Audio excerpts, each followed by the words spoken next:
Marjorie Taylor Greene's resignation from Congress, to me, represents the biggest blow to Donald Trump's administration. Not only because his loudest supporter has now become his most outspoken critic, but because of the permission structure it has given Republicans in Congress. They can break with Donald Trump, they can tell him no, and they could outwardly call out his criminality and corruption. And it's what's happening right now already. It's why Donald Trump, in this moment of weakness, is lashing out ever before, announcing illegal deportations, unlawful denaturalizations, and of course, a block on immigration like we have never seen before. But Marjorie Taylor Greene isn't finished with her criticism, because in the wake of these announcements, she is dropping Donald Trump's nightmare on him. We are going to get into it all, but before we do, if I could quickly ask you to leave a like on this video, and if you haven't already, and you enjoy our channel, to hit that subscribe button, because it goes a long way supporting our work. Now, before we get into what Marjorie Taylor Greene had to say, we have to start with the Democratic response to Donald Trump's calls for a complete blockade almost on immigration that Robert Garcia called out right here. When you hear the president talk about removing people who are, quote, non-compatible with Western civilization, what do you hear? And what is it like to be a person who's living in the U.S., uncertain of your own future? I'll share that immigrants are some of the most patriotic people in this country. I came here when I was a kid. My family worked hard. We did everything we can and could to give back to the country, to the community. And becoming U.S. citizens was the best thing that could have happened to my family. And that, of course, is the story of so many folks that are here and that are trying to either gain citizenship, gain an opportunity to work. And we've seen, especially over these last few months, the dehumanization of immigrants, what's happened, whether it's been with ICE or DHS, the mass agents taking people away, the detention centers that no one can visit. I recently been talking to U.S. citizens even that have been detained by federal authorities for no reason, not understanding what had happened to them. And so this is, again, part of Donald Trump's broader policy. He views immigration in such a negative light that is, quite frankly, anti-American. Americans and this country know and understand that immigration has been a net positive and continues to be. These recent actions by the president and the comments then over the last couple of days have been quite shocking and embarrassing to comment about other people across this country. When you think about, for example, the folks that helped our own military save American lives and save civilians, not just in Afghanistan, but around the world, these are people that gave their lives and oftentimes put their own family at risk to support and save American troops. And so we've got to be very, very cautious and thoughtful about what we say and how we lead in this moment. And certainly, we all agree, and I have said this to my Republican colleagues, nobody, including Democrats, wants anyone in this country that is committing crimes or causing harm. Those folks shouldn't be here and absolutely should be deported. But hardworking, good people that either helped us in our military, through our asylum process, or that are working and powering our small businesses and restaurants. More than just Donald Trump trying to create a greater stranglehold on power. He's, in my opinion, trying to go back to the basics and play the hits with MAGA. He recognizes that his coalition is fractured right now. He understands that people are leaving him behind. Sure as hell Marjorie Taylor Greene did. And so, Donald Trump is trying to play the racist card that always works with his base. But there's one big problem that Marjorie Taylor Greene pointed out, and it goes along with what Donald Trump just posted about Joe Biden, how he wants to send him to prison. Trump wrote on Truth Social, "Any document signed by Sleepy Joe Biden with the auto pen, which was approximately 92% of them, is hereby terminated and of no further force or effect. The auto pen is not allowed to be used if approval is not specifically given by the President of the United States." The radical left lunatics circling Biden around the beautiful Resolute desk in the Oval Office took the presidency away from him. "I am hereby canceling all executive orders and anything else that was not directly signed by crooked Joe Biden, because the people who operate the auto pen did so illegally. Joe Biden was not involved in the auto pen process, and if he says he was, he will be brought up on charges of perjury. Thank you for your attention to this matter." So Donald Trump is making a big promise to MAGA. Everything Joe Biden did is is done and gone. And you know what? At the same time, we're gonna go ahead and prosecute him, just like he said he would do with Hillary, just like he said he would do with Comey, just like he said he would do with Letitia James, with Barack Obama. Keep listing them off. But where are those prosecutions? Where are the Democrats in jail? Donald, because I don't see them. And that is what Marjorie Taylor Greene, who has already broken his base enough, is saying. Is the nightmare coming to Trump?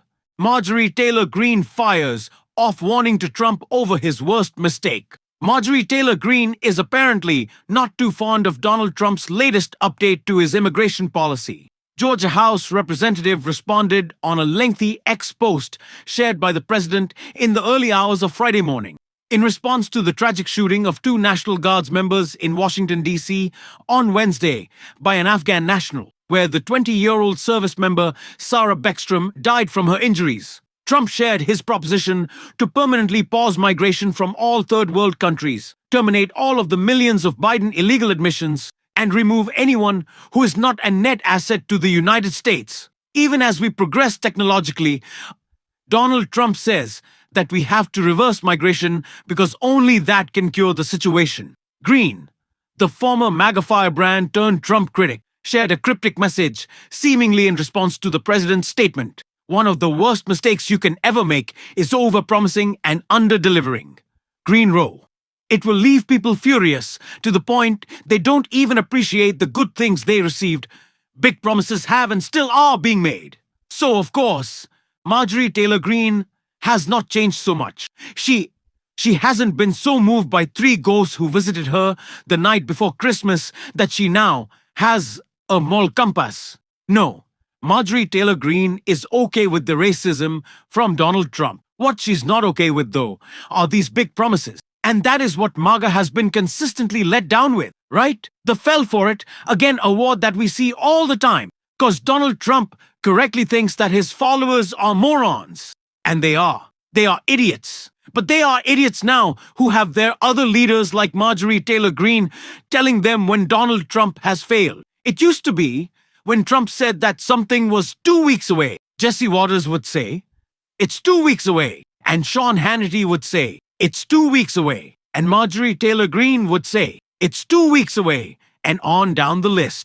But now, Republicans are feeling the pressure of those 2 weeks. Republicans are upset that nothing has happened after those 2 weeks. Republicans know that come the midterms, 2-week promises aren't gonna mean jack shit, and they're gonna lose their jobs. So either they say, well, I don't really enjoy this, I'm gonna resign. Or maybe I'll speak out against Trump. Maybe I'll try to hold him accountable for coming up short on those promises. Maybe I'll demand that we actually do go after Barack Obama and do go after Joe Biden. And I'll be the new MAGA king. That's what Marjorie Taylor Greene wants. I guarantee you that she's the one who says, I'm gonna be the real America First patriot. Donald Trump isn't living up to the ideals that he promised on the campaign trail. Marjorie Taylor Greene hasn't changed. She still wants all the racist things, the illegal things that Donald Trump promised. She just thinks that she can now deliver them. But that's the fundamental problem here for Donald Trump, is that he now has someone holding him to account. The mainstream media certainly won't do it, but when his Republicans do, when they infiltrate the little bubble that has become created around the MAGA cult, yeah, it's a big problem. Why was the Epstein issue so bad for Donald Trump? We talked about it to begin his term. We talked non-stop about the Epstein cover-up, even when Pam Bondi came out and said, hey, we don't look at anything. It's fine, right? We talked about it. Who is the one person, the first person to really blow it all up, to really get MAGA little riled up, little upset? If I remember correctly, it was Elon Musk, who had already won a little favor with MAGA. They had kind of brought him into the fold a little bit. They liked Elon, and then he said Trump's in the Epstein files. He was able to penetrate that MAGA bubble, and then he twisted the knobs on Twitter to let the algorithm show all of Donald Trump's Epstein lies. Of course, he's tried to cover that up. Now he's back in with Trump. He himself was mentioned as well in the Epstein files, in some Epstein emails, planning a trip to the island. Elon Musk was what is Marjorie Taylor Greene pointing out, that she is the one to do the same thing that Elon did with Epstein. She's gonna do it with Epstein, but she'll do it with immigration. She'll do it with healthcare. She'll do it with Trump's failing economy. She'll point out and tell those who have the MAGA blinders on. Little maggot horsey things aren't going too well. That is Donald Trump's nightmare. That is what he can't fix, the fractures within MAGA. Marjorie Taylor Greene again. Though she doesn't care that Donald Trump is being a racist bigot, someone who does, though Jasmine Crockett called it out right here. Republican Party, it has to do with things like deleting the history of Jackie Robinson, deleting the history of Harriet Tubman, or deciding that the Tuskegee Airmen should be deleted, or maybe just defunding the African American Museum. The list kind of goes on and on and on, but I am not here to talk about why they are racist. I am here to talk about some other things as it relates to immigration. So let's get to that. You know, it's interesting because we got all these theories. I don't know why we put up with getting data and facts if we just gonna sit here and talk about how we feel. So, you know, maybe we can inject some facts into these feelings. I'm not really sure. But as somebody who has actually practiced criminal defense, I don't know if there's anybody else in here who has, I can tell you that I have handled thousands of cases, not hundreds of cases, thousands on the state level in Texas, Arkansas, and the federal level. And I can tell you that, you know what? If I had to look at the vast majority of the cases that I was representing criminal defendants on, the vast majority of them just didn't happen to be immigrants. These are just the facts of my experience, and maybe the immigrants went to somebody else. I don't know, but I can tell you in my actual experience, in real life, in reality, and not in this fallacy world that y'all are making up where you hate on everybody. So my Republican colleagues are here using today to continue pushing this false narrative of sanctuary cities harboring criminals. Yet right here in DC, we have a 34-count felon being harbored in the White House. The hypocrisy coming from your side of the aisle over concerns regarding lawlessness is outrageous. Right now, House Republicans are conducting town halls with constituents lying about our legal system. That, quote, there is no due process if you come here illegally because you violated the law. That immigrants, quote, are not entitled to due process. Nowhere in the Constitution does it say that. We all want to live in a country where we respect the law. So I'm a bit surprised that Republicans aren't up in arms with Trump detaining and deporting U.S. citizens. And Okay, so if Marjorie Taylor Greene started sounding like that, maybe I'd be able to forgive her a little bit. But considering that it's not going to happen, and in my opinion, as I've shared, I think kind of she's just after her own political ambition. I don't know if I'm going to trust Marjorie Taylor Greene again. I will. I'll applaud as she tears down Trump, and we'll talk about. But am I going to bring her on the show and give her a hug and I'm going to put on like a little #1 fan shirt? It's probably not going to happen.